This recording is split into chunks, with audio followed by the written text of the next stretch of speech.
In yesterday's Gospel, we hear about the great miracle of feeding the 5,000 men from 5 loaves and 2 fish. The people are truly impressed by this incident. The disciples are also enjoying the attention and admiration of the crowd on account of Jesus. They have no intention of leaving the place, but Jesus did not want them to lose their focus on the mission. So he sends the crowd away and made his disciples get to the boat.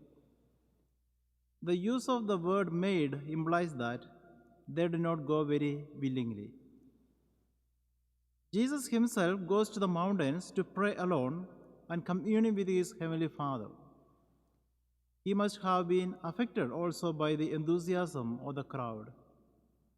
So he hastened to be away from them and renew his commitment to the Father's will and his mission. While Jesus is in prayer and solitude, the disciples are in a big trouble. They encounter a strong storm on the lake, and their boat is being tossed by the wind and waves. The Lord cannot ignore their plight. So at around 3 o'clock in the morning, he comes to them walking on the water. He acts as if he intends to pass them by. When the disciples saw him from the distance, they did not recognize him, and they cried out, thinking it is a ghost. They are all more terrified. But Jesus said, "Take courage, it is I, do not be afraid." As soon as he gets into the boat, the wind suddenly dies down. They are all filled with amazement. They have not yet understood the meaning of the miracle of the loaves. And here comes another more spectacular miracle of walking on the stormy waters. This is because, as Mark notes, their hearts were hardened.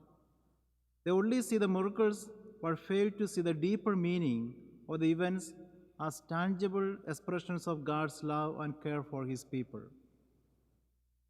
The miracle on the lake is not just another display of divine power. It brings up profound symbolism that help deepen our understanding of the faith. The boat is traditionally the symbol of the church, the community of believers. The rough and dangerous sea is the world.